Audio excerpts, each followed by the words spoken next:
हम सब एक अजीब दौर में जी रहे हैं। जेब में फोन है, हाथ में इंटरनेट है, हर सवाल का जवाब गूगल पर मिल जाता है। लेकिन एक सच है, जिंदगी के सबसे मुश्किल पल कभी भी गूगल से सॉल्व नहीं होते। जब इंसान अकेला होता है, जब डिप्रेशन आता है, जब फेलियर लगता है, जब डर, गिल्ट या रिग्रेट अंदर से खाता है, तब तुम्हारे साथ सिर्फ एक चीज होती है, तुम्हारा दिमाग। दिन के 24 घंटे में चाहे कितने दोस्त हो, कितने थेरेपिस्ट हो, एक बड़ा हिस्सा ऐसा होता है जब तुम अपने दिमाग के साथ अकेले होते हो। और तब तुम्हारा दिमाग तुमसे बातें करता है, कभी डर दिखाता है, कभी एक्सक्यूजेस देता है, कभी तुमको कन्विंस करता है कि बस छोड़ दे।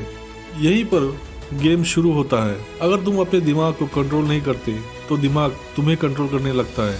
न्यूरोसाइंस भी यही कहती है, ब्रेन का प्राइमरी काम कंफर्ट और सर्वाइवल है, ग्रोथ नहीं। वो तुम्हें सेफ रखना चाहता है, सही या बेहतर इंसान बनाना नहीं। इसलिए जब भी कुछ मुश्किल आता है, दिमाग कहता है छोड़ दे, कल कर लेंगे, ये तेरे बस का नहीं है। लेकिन जो लोग लाइफ में बदलते हैं, वो दिमाग से बहस करना सीख जाते हैं। उन्हें एक बात समझ में आ जाती है, दिमाग को इंस्ट्रक्शन देने पड़ते हैं। जैसे जिम में मसल ट्रेन होती है, वैसे ही दिमाग रेपिटेशन से ट्रेन होता है। अगर तुम किसी चीज में वीक हो, पढ़ाई, डिसिप्लिन, कॉन्फिडेंस, फोकस, तो प्रॉब्लम टैलेंट की कमी नहीं है। प्रॉब्लम यह है कि तुम उसे लगातार रिपीट नहीं कर रहे। फेल हुए, फिर से, समझ नहीं आया, फिर से, शरीर मना कर रहा है, फिर भी।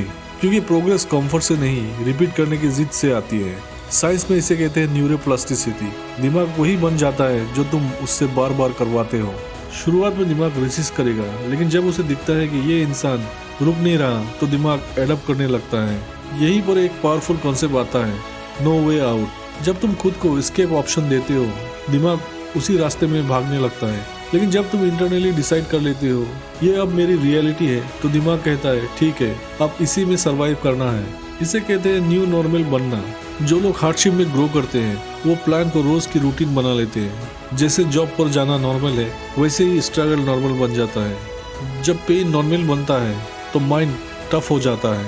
और यहीं से एक और साइंस एक्टिवेट होती है, सिंपैथेटिक नर्वस सिस्टम, यानी फाइट और फ्लाइट मोड। अक्सर लोग इसे डर से जोड़ते हैं, लेकिन सही डायरेक्शन में ये सिस्टम तुमको एक्स्ट्रा एनर्जी, फोकस और मेंटल स्ट्रेंथ देता है। डिफरेंस सिर्फ पर्सपेक्टिव का होता है। अगर तुम सोचते हो मैं टूट चुका हूँ, तो सिस्टम कोलैप्स हो जाता है। लेकिन अगर तुम सोचते हो मैं टूटा हुआ हूँ, फिर भी खड़ा हूँ, तो वही पेन तुमको पावर देता है। जब हालात बहुत खराब हो जाते हैं, तब ईगो, एंगर, दिखावा सब खत्म हो जाता है। सिर्फ एक सवाल बचता है, रुकना है या चलना है। और यही इंसान अपनी असली कैपेबिलिटी देखता है। हमें से ज़्यादातर लोग अपनी 100% पोटेंशियल तक कभी पहुंचते ही नहीं, क्योंकि हमें लगता है मैं ऑलरेडी ट्राई कर रहा हूं। लेकिन सच ये है, असली ट्राई तब शुरू होती है जब चीज़ें आसान या रोमांचक नहीं लगती, जब मोटिवेशन नहीं होता, जब अप्रिसिएशन नहीं मिलती, जब कोई देख नहीं रहा होता।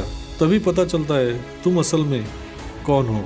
पीस की बात सब करते हैं, लेकिन सच्चाई ये है, पीस पहले नहीं मिलता। पहले खुद से कन्फ्रंट करना पड़ता है, अपनी कमजोरियों से, अपनी जिम्मेदारियों से, अपनी अकाउंटेबिलिटी से।